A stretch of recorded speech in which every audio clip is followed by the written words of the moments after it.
സംസ്ഥാനത്ത് മഴ മുന്നറിയിപ്പിൽ മാറ്റം. എറണാകുളം ജില്ലയിൽ അതിശക്തമായ മുന്നറിയിപ്പായ ഓറഞ്ച് അലർട്ടും 4 ജില്ലകളിൽ യെല്ലോ അലർട്ടും തുടരുകയാണ്. അതേസമയം മത്സ്യബന്ധനത്തിന് ഏർപ്പെടുത്തിയ വിലക്ക് തുടരുകയാണ്. നേരത്തെ അതിശക്ത മഴ മുന്നറിയിപ്പുണ്ടായ കോഴിക്കോട് ജില്ലയിൽ അലർട്ടുകൾ പിൻവലിച്ചു. വിവരങ്ങളുമായി തിരുവനന്തപുരത്ത് നിന്നും സുലേഖ ചേരുന്നു. സുലേഖ, കാലവർഷം വലിയ രീതിയിൽ ശക്തി പ്രാപിക്കുന്നു എന്നാണ് പറയേണ്ടി വരുന്നുണ്ട്. പക്ഷേ പല ജില്ലകളിലും ഇന്ന് മഴ മാറി നിൽക്കുന്ന സാഹചര്യവുമുണ്ട്. എന്തൊക്കെ മുന്നറിയിപ്പുകളാണ് കാലാവസ്ഥാ വകുപ്പ് നൽകുന്നത്? സിജു, എന്തായാലും കാലാവസ്ഥാ വകുപ്പ് നേരത്തെ തന്നെ മെയ് 31 കൂടി തന്നെ ഈ കാലവർഷം കേരളത്തിലെത്തിയതായിട്ടുള്ള മുന്നറിയിപ്പ് നൽകിയിരുന്നു. പക്ഷേ അതിനുശേഷം സംസ്ഥാനത്ത് മഴ കുറയുന്ന ഒരു സാഹചര്യമാണ് ഉണ്ടായത്.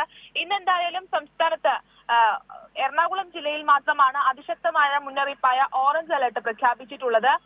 അതിനൊപ്പം തന്നെ മറ്റ് ജില്ലകളിൽ യെല്ലോ അലർട്ട് തുടരുന്നുണ്ട് എന്നുള്ളത് തന്നെയാണ്.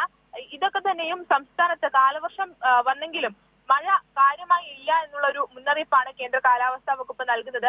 അതോടൊപ്പം തന്നെ കാലവർഷക്കാറ്റ് അത് കേരളത്തെ തൊടാതെയാണ് കാലവർഷക്കാറ്റിന്റെ ഒരു ഗതി പോകുന്നത് എന്നാണ് കാലാവസ്ഥാ വകുപ്പ് നൽകുന്ന ഒരു മുന്നറിയിപ്പ്. ഇന്നെന്തായാലും പത്തനംതിട്ട, ആലപ്പുഴ, ഇടുക്കി, വയനാട് ജില്ലകളിലാണ് യെല്ലോ അലർട്ട് നിലനിൽക്കുന്നത്. അതിനൊപ്പം തന്നെ എറണാകുളം ജില്ലയിൽ അതിശക്ത മഴ മുന്നറിയിപ്പായ ഓറഞ്ച് അലർട്ട് നിലനിൽക്കുന്നുണ്ട്. നേരത്തെ 3 ജില്ലകളിൽ രാവിലെ 10 മണിയോടെയുള്ള അലർട്ടിൽ 3 ജില്ലകളിൽ ഇത്തരത്തിൽ അതിശക്ത മഴ മുന്നറിയിപ്പുണ്ടായിരുന്നെങ്കിൽ ഇപ്പോൾ 1 മണിക്ക് അത് പിൻവലിക്കുന്ന ഒരു സാഹചര്യമാണ് കാലാവസ്ഥാ വകുപ്പിന്റെ ഭാഗത്തുനിന്ന് ഉണ്ടായത്. അതിനൊപ്പം തന്നെ 9 ജില്ലകളിൽ നേരത്തെ 10 മണിക്ക് യെല്ലോ അലർട്ട് ഉണ്ടായിരുന്നു.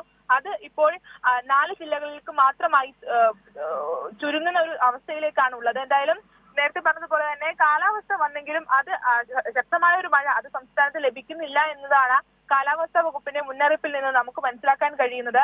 അതേസമയം തന്നെ തീരദേശ പ്രദേശത്തും മലയോര ദേശത്തുമൊക്കെ പ്രത്യേക ജാഗ്രതാ നിർദ്ദേശം തുടരുന്ന ഒരു സാഹചര്യമുണ്ട്.